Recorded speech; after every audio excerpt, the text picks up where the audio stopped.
Welcome back to Code and Codes. If you are here, you are on the right path to mastering AI interviews. So hey everyone, I'm Selma Kandar and today we are diving into the next part of our machine learning section in the How to Crack AI Interview series.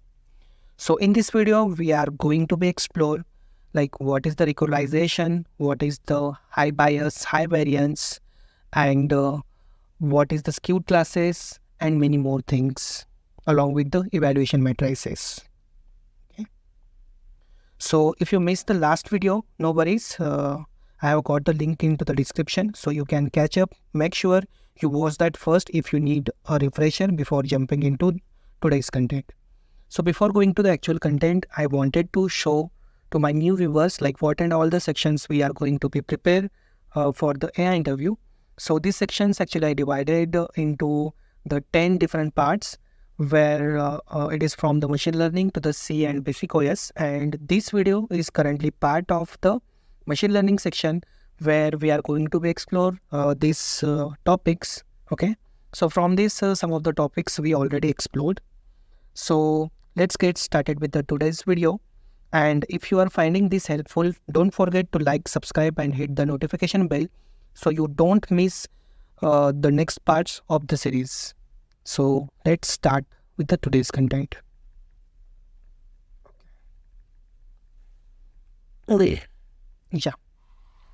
So in this video, we are going to be explore thing we have to do when we are getting the large errors in the ML models, high bias and high variance, regularization, how to choose the regularization parameter, why random initialization of the weights, skewed classes, and we will see the evaluation matrices, confusion matrix, precision, recall your fun, and a ROC and AUC curve. Okay, so let's start with the first thing, which is the things which we have to do when we are getting the large errors in the ML model. Okay, so in order to do this thing, okay, I wanted to take the one example. Suppose you having one neural network and you having one data set, and this data set actually you are training with the help of the training data set and the validation data set. Okay, and in that after training you find that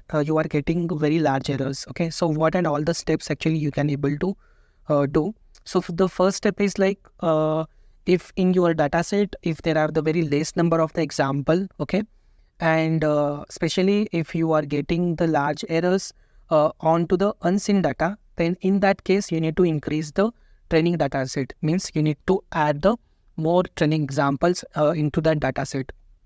Okay, but this kind of the thing will not always be work on the every problem, but we can try if we are having the very less number of the training example and we are getting very large error on the unseen data, then we can try this like increasing the training data set. Then the next step, like what we can try, we can keep the subset of the feature. Okay, so this thing when actually it will be work. So suppose you having the training features into the very large number, okay, 100 to 1000 numbers of the features if you having for the one example. So at that time you need to keep the subset of the features, means whatever the meaningful features or whatever the more important features, so you need to keep such subset. So it will also helps to the get the less errors. Okay, then what is the next step like we can able to do. So in the case of you having very less amount of the features, okay, and whatever the important features are there, that also you having very less. So in that case you can increase the number of the features. Okay, so this will also helps to decrease the large errors. Then the next thing like we can able to try like adding the polynomial terms. Okay, so this thing will be help if you having the non-linear data set and you are using some linear hypothesis, so you can try the complex hypothesis function by adding the polynomial terms like the quadratic or the cubic terms. Okay, then the next thing like you can try like increasing or the decreasing the regularization parameter. Okay, so this is kind of very effective method in order to in order to get prune of the large errors, okay, without adding the more efforts, okay. So here so this is kind of the part of the regularization, okay. So with the help of that, if you having the more training errors or the more the validation errors, or you having the uh, you having the uh, uh, you having the issue of overfitting or the underfitting, so in that case this method is kind of the very very effective method, okay. So in this session we will more talk about this regularization thing, okay, because in the most of the interviews this thing it will asked many times, okay, like why the regularization, how the regularization is works and all, okay. So before going to the regularization, first we will see the sum of the conditions, okay. For example, why this regularization actually we need to use, okay, under which conditions actually we need to use, okay. So first we will see what is the high bias, or it is also called as the underfitting, okay.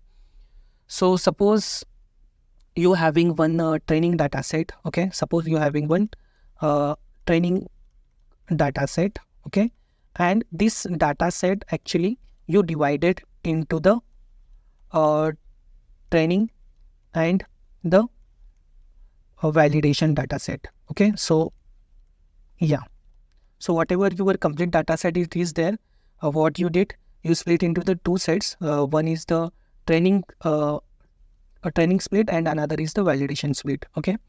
And suppose you trained your model on the training data set, and what you found, like your model is neither working good on the training data set, okay, or not working good on the validation data set, okay. So in that case, like we can say your model having the issue of high bias, or it is also called as the underfitting, okay. So if I plot, if I show you with the graphically, after the training, means if your model having the issue of the high bias, and after training whatever the hypothesis will be there, it will looks like this, okay, which is not performing well on the training data set, and neither performing well on the validation data set, okay. So this problem actually it is called as the high bias, okay. So now yeah, so just you keep in mind, like when uh, the model is not performing well on the training and neither performing well on the validation, so that problem is called as the high bias. It is also called as the underfitting, okay. Yeah.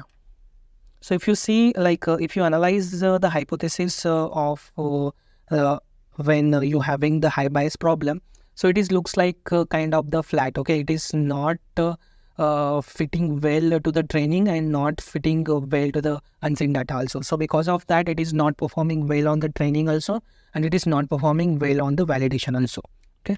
So now we will see like the next problem, which is called as the high variance, okay. So here in the same way, whatever your original data set is, it is there, okay. Suppose you divide it into the two split, okay. One split is the training, okay, and another split is the validation, okay.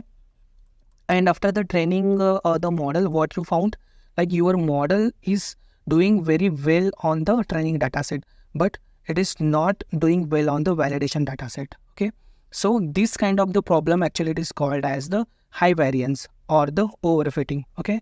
So in this case, if you want to visualize the hypothesis, then it will looks like this, means it is kind of very tightly fitted to the your training data set, okay, if you can see. But whatever the unseen data points are there, okay. For example, if I show you the unseen data points in this way, so at that time it is not properly giving, means it is not well fitted to that particular unseen data set. So because of that, you will get the more accuracy on the training, but you will not get the proper accuracy or very less accuracy on the unseen data set, okay. So this problem actually it is called as the high variance, okay, or the overfitting, okay. So now if you see, like what is the good balance, okay, means when actually your hypothesis giving the very good results. Okay, so when you having low bias, okay, and the low variance, okay, so in that case you having the means your model will be work on the will give the better accuracy on the training also, and it will give the better accuracy on the validation also. Because if you can see in this example, like whatever your hypothesis it is there, it is having the very good fit on the whatever the training or the validation data, if you can see. Okay, it is not kind of this overfitted, like it is not tightly going to the each of the example and tightly fitted to the each of the example, and it is neither kind of the flat, means it is kind of very flat, like having the high bias T. Okay, so this kind of the hypothesis we can say it is a good balance when it having the low bias and the low variance. Okay, so now let's move to the regularization thing. Okay, so in the regularization thing, actually it will came into the picture when you are actually you are facing this problem of overfitting or the underfitting. Okay, so regularization, what actually it will do, it will helps to reduce the overfitting.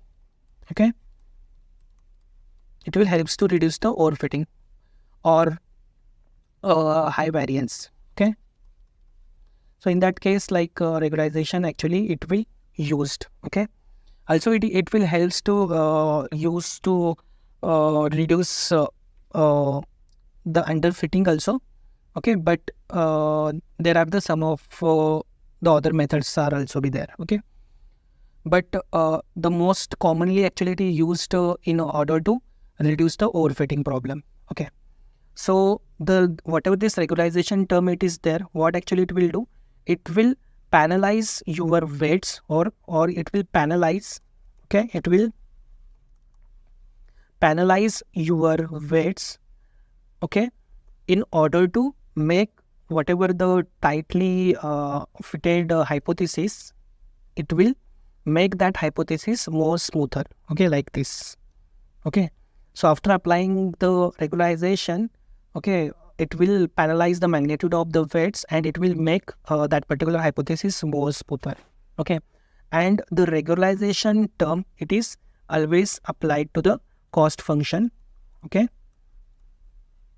so whatever the cost function it is there on there, this regularization term actually it is applied. Okay, so in order to illustrate the regularization thing, I will take the example of the linear regression. Okay, so inside the linear regression, okay, I will take the example of the linear regression.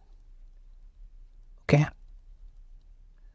okay, so here first we will see the what is the cost function for the linear regression, and in that how this regularization actually gets added. Okay, so the cost function for the linear regression, it is denoted as 1 upon 2m. Okay, this is the formula it is there. Okay, so this m is nothing but the number of the examples and summation over I is equal to 1 to m, then h of theta x of I.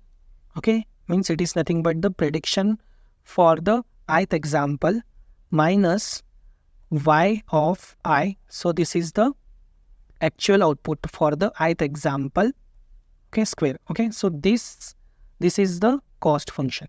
Okay, so in this cost function, the regularization term it is added as, okay, I will use different pen. The regularization term actually it is added as gamma divided by 2m. Okay, and as I said, it will penalize the all the weights, so we need to summation, we need to it is applied to the all the thetas, so summation of j is equal to 1 to n. Okay, n is nothing but number of the features. Okay, so based on the number of features, you having the number of the weights, and the L2 normalization actually it is applied. Okay, means it is nothing but theta j square. Okay, so whatever this term it is there, it is called as the regularization term. Okay, and the parameter of okay, and whatever this parameter it is there, it is called as the regularization parameter.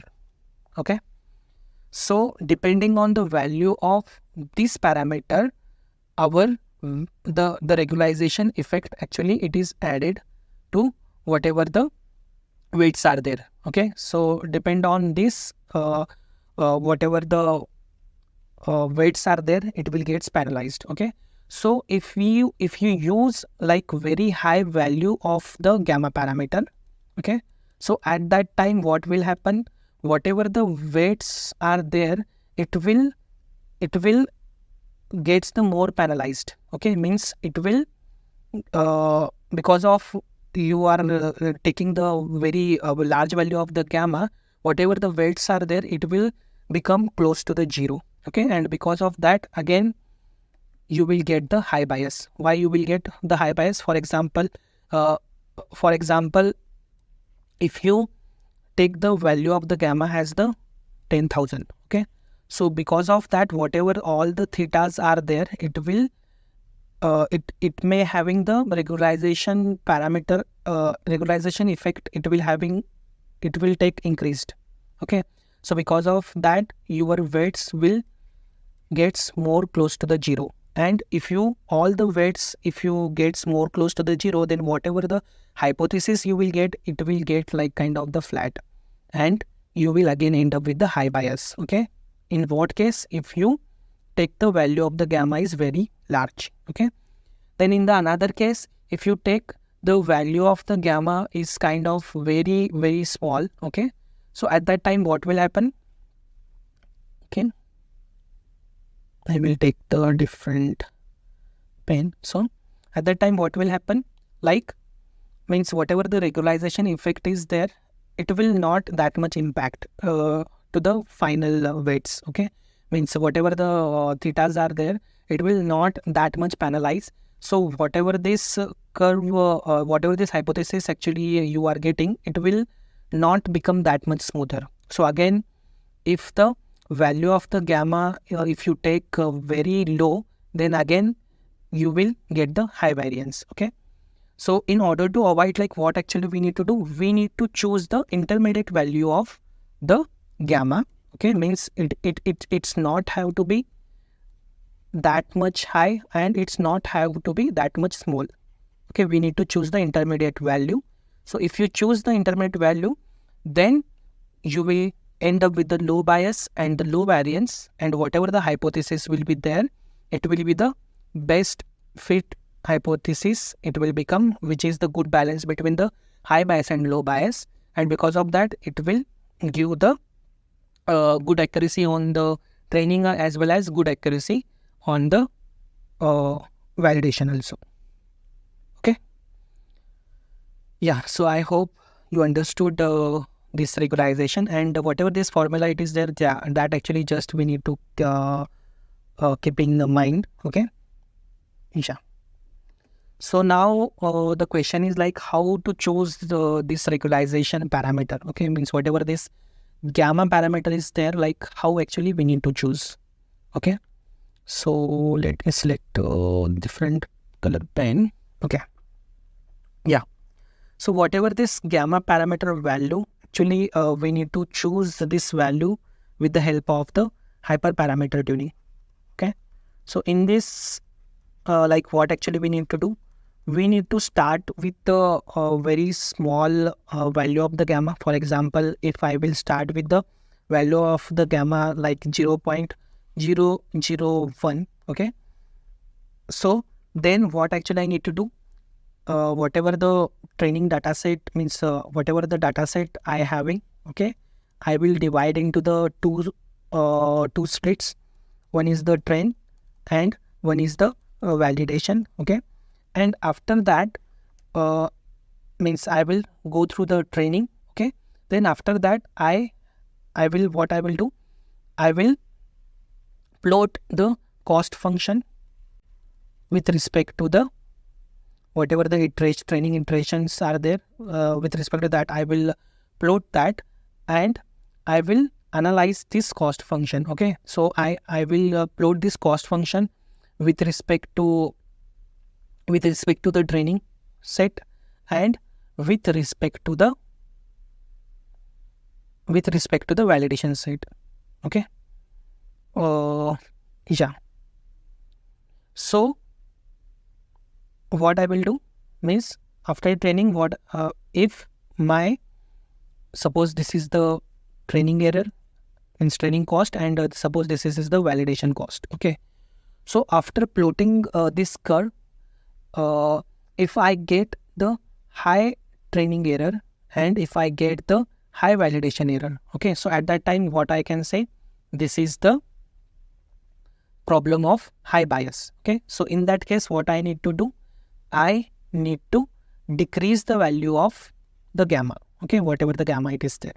Okay, then after that, if I found like, means somewhere here, if I found like there is the low training error also and the low validation error also, so at that time I need to keep the gamma parameter value as it is. Okay, then after that, if I found like the low training error, okay, but high validation error, okay, so in that time I need to increase the gamma parameter value. Okay, so in that in this way actually I need to do the hyperparameter tuning. Okay, so yeah, so I hope you understood like how to choose the regularization parameter. Okay, so now like the most of the interviewers will ask the question about like how to fix the high bias. Okay, for example, here actually I will take a different pen. Okay,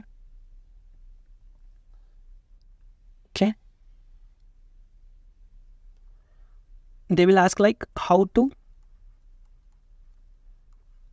fix high variance, which is also called as our overfitting, and they also ask like how to fix the high bias also, which is called as the underfitting. Okay, so first I will tell you like how to fix the high variance. Okay, so first thing actually we need to try like increasing value of parameter gamma, which is nothing but regularization parameter. So this will helps to smooth our whatever highly fitted that hypothesis, and we can able to get rid of this high variance problem, which is nothing but overfitting. Okay, then the next thing actually we can try like we can increase the training data set. Okay, so with this with the help of this increasing training data set, what will happen, and so whatever the on the unseen data like we are getting less accuracy after increasing the training data set, so it may be give the more accuracy on the unseen data set. Okay, then the third thing like we can try like we keep the subset of the feature. Okay, so instead of using the large number of the features which is having the less important or less significant feature, we will use the subset of the features, means the less number of the features. Okay, so these are the three methods are there. With that like we can able to fix the high variance. Okay, so this is kind of very important, like the most of the interviews they ask this question like how to fix the high variance. Okay, so now after this we will see like how to fix the high bias. Okay, how to fix high bias. Okay, so this is also called as the underfitting. Okay, so these words are very confusing. Okay, you just keep in mind like high variance means overfitting and high bias means underfitting. Okay, so in this case like first thing like we need to try, we need to decrease the gamma parameter. Okay, decrease the gamma, which is nothing but whatever the regularization parameter is there, that actually we need to decrease. That we need to first actually try, because if you increase this, if the value of the gamma parameter is very high, then it will give the more penalization to the weights magnitude, and because of that you will get the more flat line. Okay, and if you decrease the value of gamma, there will be the less effect of that penalization. Okay, then the next thing actually you can try, like you can increase the number of the feature. Okay, increase the number of the feature. Okay, so that also we can try in the case of the fixing the high bias. And third thing actually we can try, like adding the polynomial terms. Okay, means more complex hypothesis if we use, so that also it will helps to reduce the high bias thing. Okay, so these are the things actually we need to keep into mind, like how to choose the regularization parameter, okay, in this way, and how to fix the high variance and the high bias. Okay, so I hope you understand this thing. So let's move to the next topic. Okay, so in this topic actually we will discuss like why the random initialization of the weights actually it is needed when we are training the neural network. Okay, so when you are training any kind of the machine learning model or any deep learning or the simple neural network also, so at that time the first step inside the training, like we need to keep all the weights, means whatever the first step is there, we are initializing the all the weights randomly.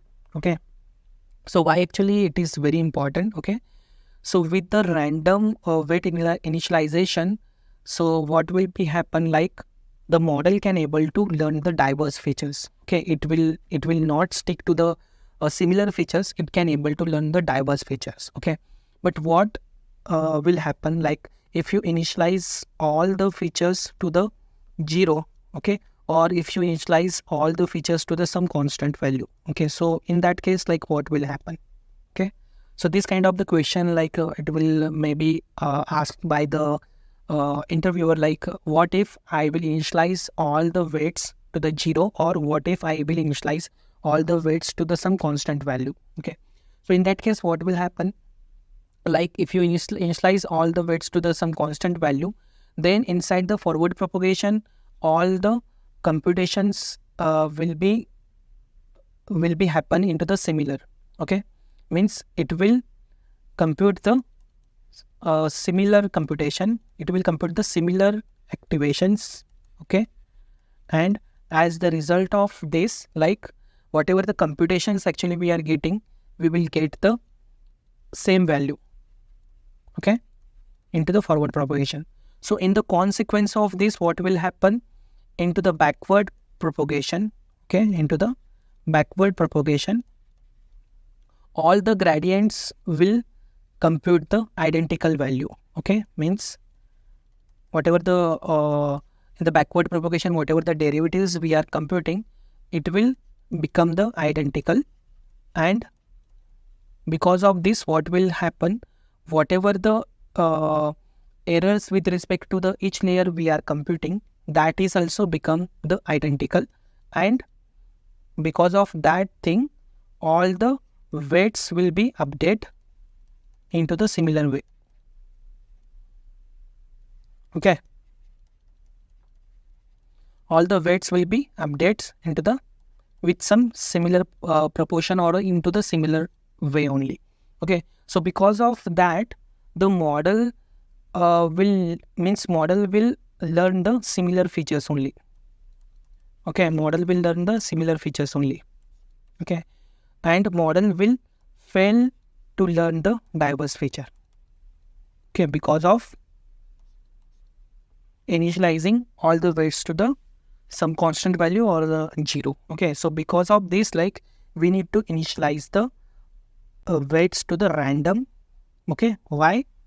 because with the random initialization only, the model means each neuron, means whatever each neuron inside the neural network, it can able to learn the diverse feature. Means this neuron will learn something different, this neuron will learn something different, okay, this will something different, okay. So because of that, actually we need to initialize all the weights to the random, okay. So I hope you understand this also, okay. So let's move to the next topic, like what is the skewed classes, okay. So the skewed classes is like suppose you having one training data set, okay. So the inside this training data set, you having the imbalance the data with respect to the classes, okay. So for example, whatever the number of the positive examples, you having the very less amount, okay, you having the very less amount as compared to the negative example, okay. So in that means so such kind of the data set if you having, so you, it is called as the skewed classes. Means whatever the proportion of the, whatever the number of the example of the positive class, it is having the very less as compared to the negative, okay. Or if you having very imbalanced data set with respect to the classes, so it is called as the skewed classes, okay. So because of these skewed classes, you may face the various challenges, okay. For example, you will having the biased learning, okay. So what is called as the biased learning? So biased learning means whatever the, after training your model on the skewed classes, so the model actually it will give it will bias towards the classes where we having the that particular number of the example with respect to that classes we having more, okay. It will bias towards that, okay. And also it will be give the misinterpretation of the evaluation matrices, okay. Means it will give some kind of the misinformation, okay. So that is also kind of one challenge, okay.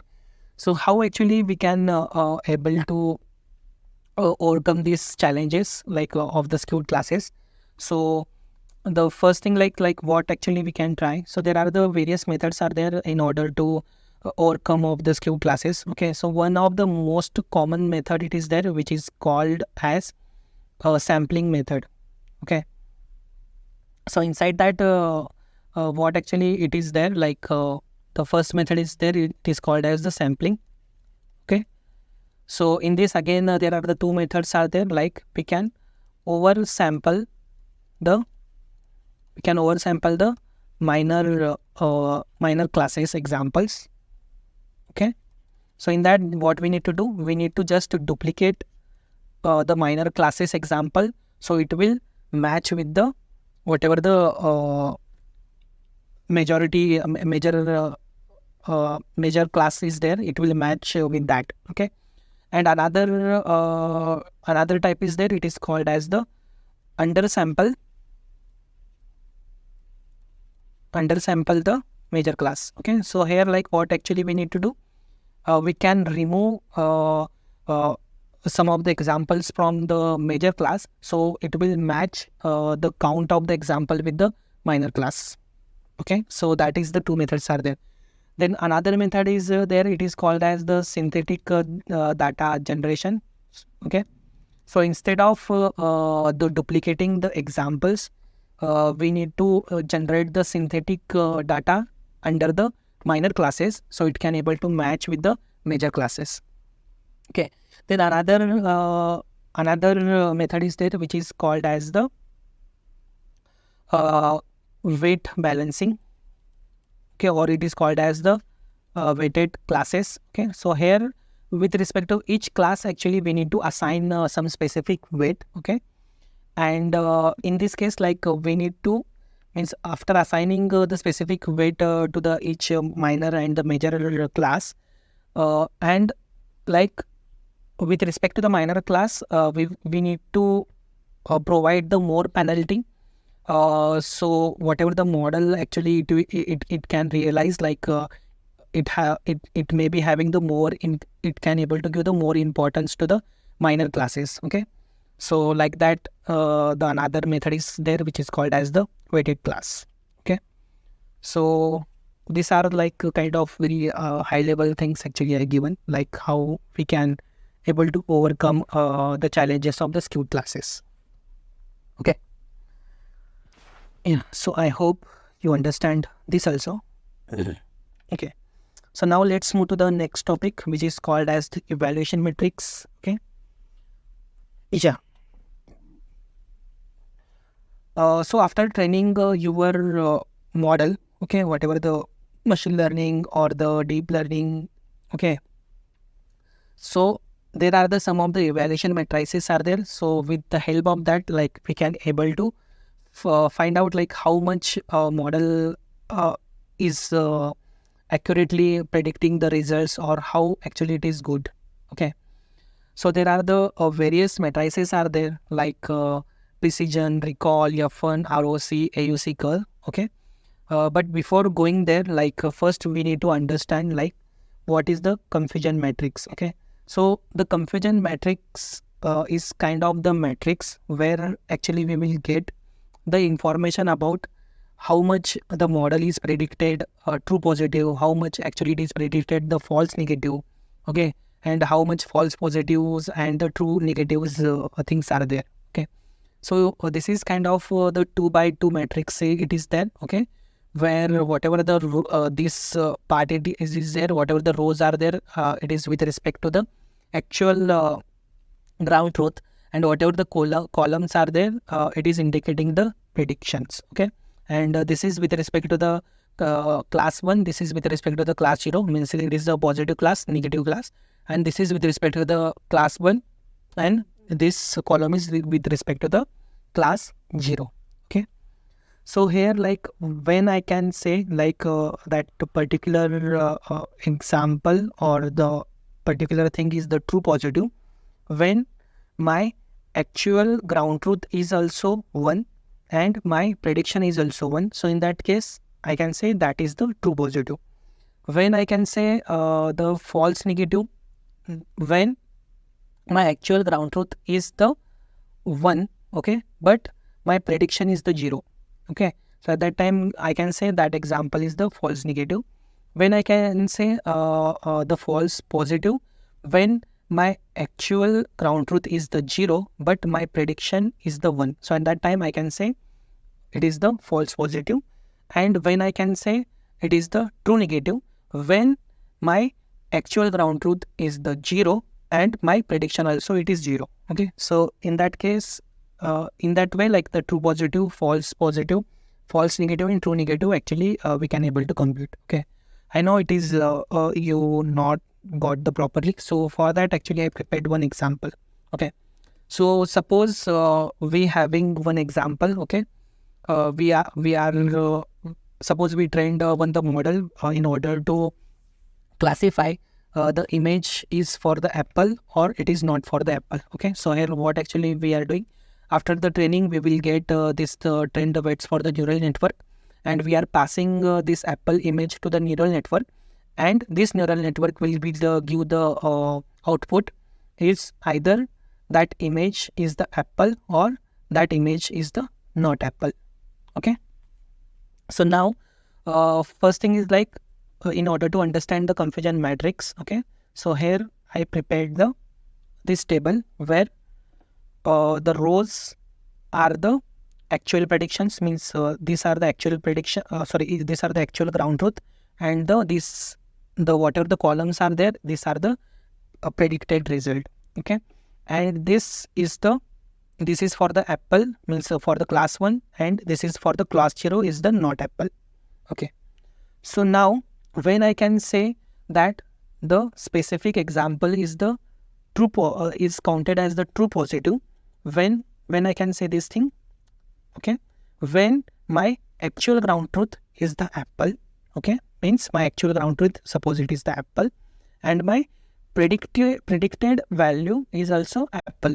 Okay, means my actual ground truth is also my apple, and whatever the prediction from this neural network, that also I am getting as the apple. So at that time I can say this is the true positive.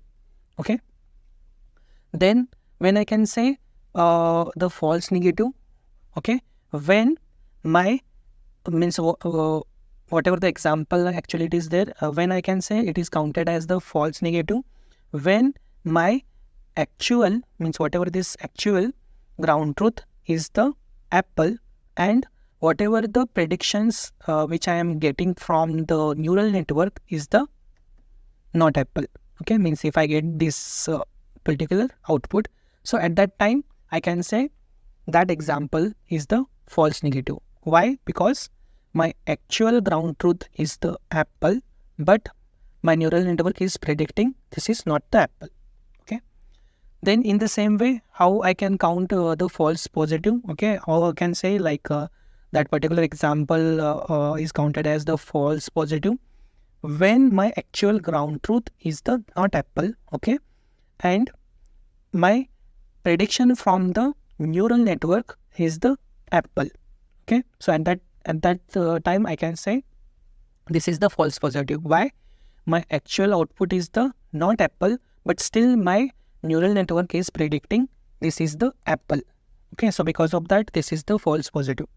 Okay, then in the same way, like how I can count the particular example as the true negative when my actual ground truth, okay, when my actual ground truth is the not apple, and my neural network also predicting this is the not apple. So I can say that this is the true negative.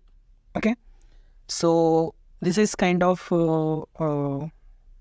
the intuition, like I am just trying to give the example in order to illustrate what is the true positive, false negative, false positive, and true negative. Okay, I hope you got this point. Okay, so with the help of this, the first matrices, which is called as the accuracy, like we can able to compute as this formula. Okay, so the accuracy I can compute the by true positive plus true negative divided by true positive plus false positive plus true negative plus false negative. Okay, means in order to find out the accuracy, whatever the these positive results are there, means whatever this accurate results are there, that we need to keep on the this side, like true positive plus true negative, and we need to divide with the all these things, like true positive plus false positive, true negative, and false negative, means all these thing actually we need to divide. Okay, then we will get the accuracy. Okay, so this is kind of very so simple matrix actually we can able to get. Okay, so now the next thing is like how we can able to compute the precision. Okay, so with the help of this confusion matrix only we will get the precision. Okay, so first let's understand what is what actually we call as the precision. Okay, so the precision will give like how precisely your model is giving the positive uh, positive results. Okay, and it is computed by this equation. Okay, like precision is equal to true positive divided by true positive plus false positive. Okay, so it will give the proportion of the total true positives out of all the predictions, means all the positive predictions by the model. Okay, so that is it is called as the precision. Okay, and it will tell like how the precisely our model giving the positive output. Okay, then the next thing is called as the recall. Okay, this recall thing. Okay, yeah, so recall actually it will tell like how good our model predicting the positive examples. Okay, and this is also called as the true positive rate. Okay, so in order to compute the recall, the formula is true positive divided by true positive plus false negative. Okay, so with the help of the recall, we will get the true positive rate. Okay, yeah. So this is formula for the recall, and in the same way, like we having the F1 score also. Okay, we having the F1 score also.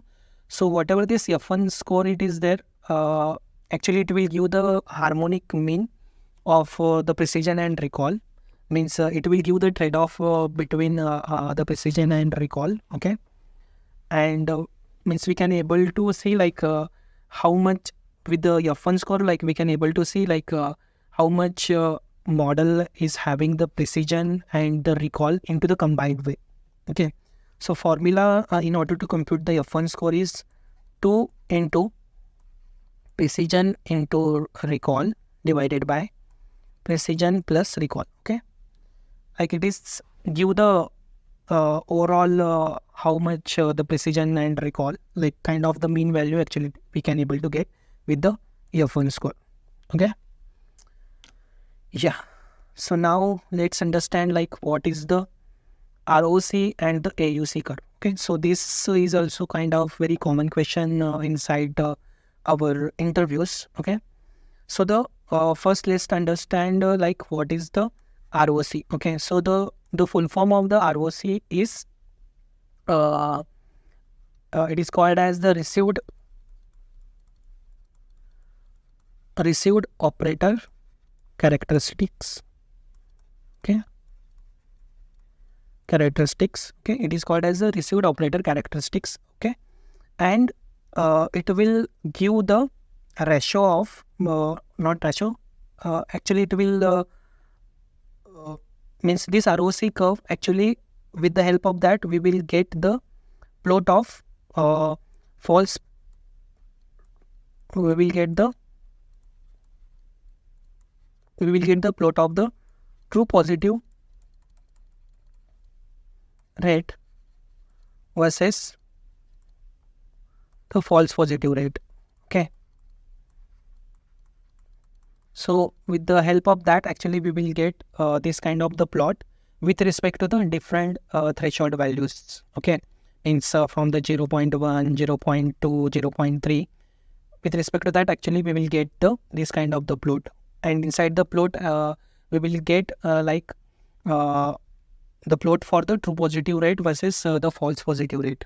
Okay, so with the help of that, like we can able to find out like which threshold actually it is giving the proper means where actually we are getting the more true positive and less the false positive. Okay, so if you see like how this ROC curve actually it will looks. Okay, so it will give like this kind of thing, like on the x-axis we having the false positive rate, and on the y-axis we having the true positive rate, and with respect to the thresholds between the 0 to 1, actually we can plot this true positive and the false positive like this. Okay, so this is called as the ROC curve. Okay, and the AUC curve, okay, which is called as the area under curve. Okay,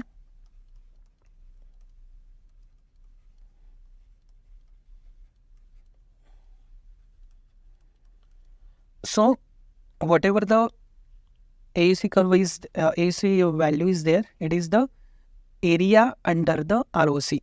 Okay, like this, whatever this area it is there. Okay, it is called as the AUC.